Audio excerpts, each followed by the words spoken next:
করিয়ে দিতে চাই আরো দুজন স্পেশাল ব্যক্তির সাথে। একজন হলো আমার বাবা, আর একজন হলো দেবোত্তম দা উর্ফে সূর্যদা। বলো কিছু, আমি ব্লগ করছি, তোমার থেকে ইন্সপায়ার্ড, বলো এবার কিছু বলো।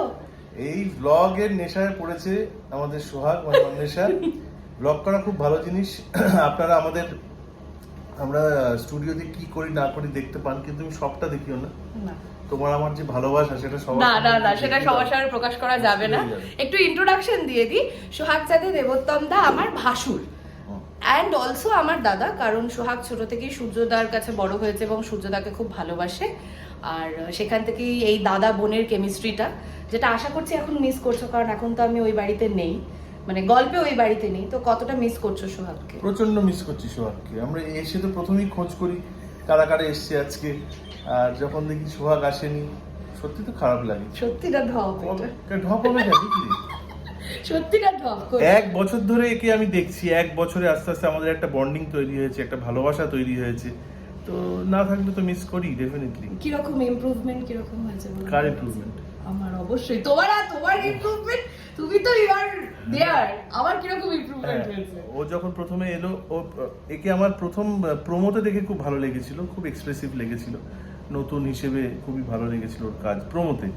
তারপরে যখন আমি ফ্লোরে দেখলাম, ন্যাচারালি নতুন সব শিখছে একটু একটু করে, আমরা সবাই শিখছি, কিন্তু আমরা একটু বেশি দিন শিখে ফেলেছি বলে হচ্ছে একটু বেটার তখন। কিন্তু আস্তে আস্তে দেখা গেল উইদিন 2-3 মান্থস ও অনেককেই কিন্তু ছাপিয়ে চলে গেল। মানে বাজে কথা, সত্যি কথা। কেন বাজে কথা বলবো? আপনাদের সঙ্গে বাজে কথা বলার সম্পর্ক আমার এত ভালো। ও এখন খুবই ভালো কাজ করছে এবং I wish her best of luck in or future. আরো ভালো হোক, আরো ভালো ভালো কাজও করুক। ও ডেফিনেটলি খুব ভালো কাজ করবে। চলে আসছি এবার বাবার কাছে, মানে রোহিতদার কাছে। রোহিতদার ইন্ট্রোডাকশনটা দিয়ে দিই। রোহিতদা সোহাগ চাঁদ সিরিয়ালে আমার শ্বশুরের অভিনয় করছে। তো কেমন লাগছে? সোহাগ তো নেই, মিস করছো সোহাগ মাকে? চরিত্রটা মিস করছে অবশ্যই, আর আমি অন্বেষাকে মিস করি। মুশকিল হচ্ছে কি জানেন তো, এই সব জিনিসগুলোতে আমি ঠিক বুঝিয়ে বলতে পারি না, কারণ আমি তো ডায়ালগ ছাড়া কিছু বলতে পারি না। আমি সবচেয়ে সোজা কাজটা করি, সেটা হচ্ছে অভিনয়। হ্যাঁ, মানে এটা করতে গেলে সবাই লিখে দেয়, এই দেখুন স্ক্রিপ্ট, এই লেখাটা কোনো ক্রমে ক্যামেরার সামনে গিয়ে বলে দেয়, এই হচ্ছে আমার কাজ।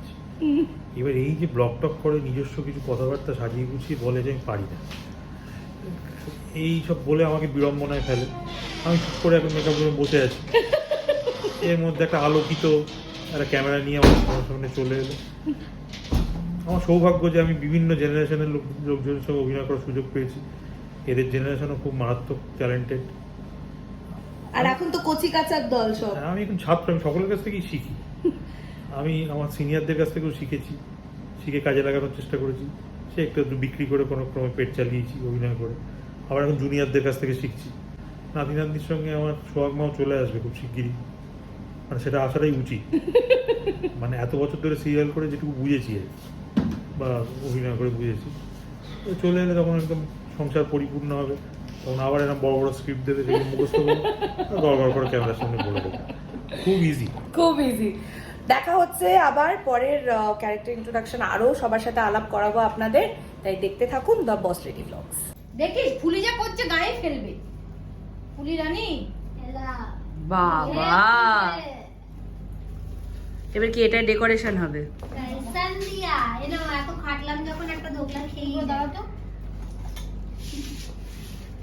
তো খাটলামই যখন আমি জল যখন পেলামই না, তো তোমারটাই খাই। বেশি বরাবরই করুন না ফুলি, ও কি ঠিক দেখো, এটা ডেকোরেশন হচ্ছে। খুব দাও, অল্প দাও। আরে নাইস। সেই সল্ট ম্যান হয় না, তাহলে আমি দিতাম। বুলুয়া কি সেটে এবারে আমার শট। আজকে যাবো। হ্যাঁ বসছি। বসতে দাও, বসতে দাও, বসতে দাও। আসেন বসুন, আপনার দর্শকদের ভালো বলুন কি লেপেল লেপেল। ওখানকার বাউন্সারদের ফোন করো, মেটাতে বলো এক্ষুনি, না পেলে আমাকে জানাতে বলো। হ্যাঁ। আপনি ওখানে যারা বাউন্সাররা ডিউটিতে রয়েছে তাদের একবার ফোন করুন, ফোন করে বলুন ঝামেলাটা দেখতে। তুমি বলো না সোহাগ, আচ্ছা। এটা বলার পরে চেক আরেকবার যাই। যাই, কেউ ঢুকে গেছে, হ্যাঁ, যাই 1 নম্বর কোথা কোন কোন 1 নম্বর ম্যাডাম, Okay. লাস্ট বলেছো তো 1 নম্বর না 2 নম্বর ওটা বলেছো। রোল। অ্যাকশন 1 নম্বর ম্যাডাম। আপনি এক কাজ করুন, যে বাউন্সাররা ওখানে ডিউটিতে রয়েছে তাদের ফোন করুন, ফোন করে বলুন ঝামেলাটা কন্ট্রোল করার চেষ্টা করতে। আমি দেখছি। এই তুমি দাঁড়াও, লাস্ট বলে সোহাগ আমি দেখছি, তুমি ফোন করো, বললে বেরিয়ে যাবে। দাঁড়াও, যাই, তাকিয়ে আছো সোহাগ, আপনি একবার সিসিটিভি চেক করবেন। হ্যাঁ, আমি দেখছি, আপনি ফোনটা করুন, যান।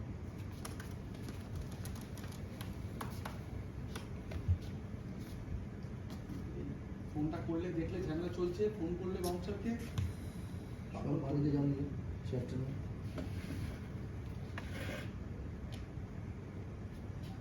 হ্যালো, কি ব্যাপার, আপনার ওখানে ঝামেলা হচ্ছে? হ্যাঁ ম্যাডাম, থামানো যাচ্ছে না। থামানো যাচ্ছে না মানে এটা কি? হ্যাঁ, এটা তো আপনার কাজ, আপনাকেই থামাতে হবে। আরে পাগল হয়ে যাব।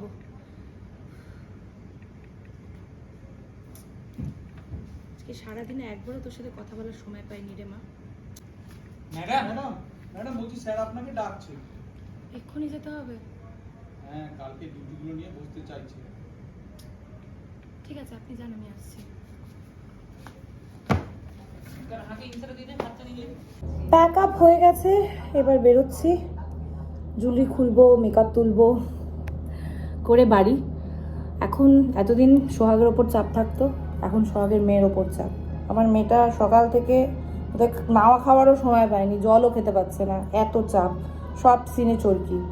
আগে সেটা আমার সাথে হতো, খারাপ লাগছে বাচ্চাটার জন্য, কিন্তু কী করা যাবে, শুটিং করতেই হবে। তাই আজকের ব্লগটা এখানেই শেষ করছি। আপনাদের সাথে আবার দেখা হবে পরের ব্লগে। দেখতে থাকুন সোহাগ চাঁদ, প্রতিদিন সন্ধ্যে 7টায় শুধুমাত্র কালার্স বাংলায়। আসছি আরও নতুন নতুন ভালো ভালো কন্টেন্ট নিয়ে। লাইক, শেয়ার আর সাবস্ক্রাইব করতে কিন্তু ভুলবেন না। যদি ভিডিও আর আমার কন্টেন্ট ভালো লাগে তাহলে প্লিজ বেল আইকনটা প্রেস করবেন আর আমাকে সাবস্ক্রাইব করবেন। টাটা।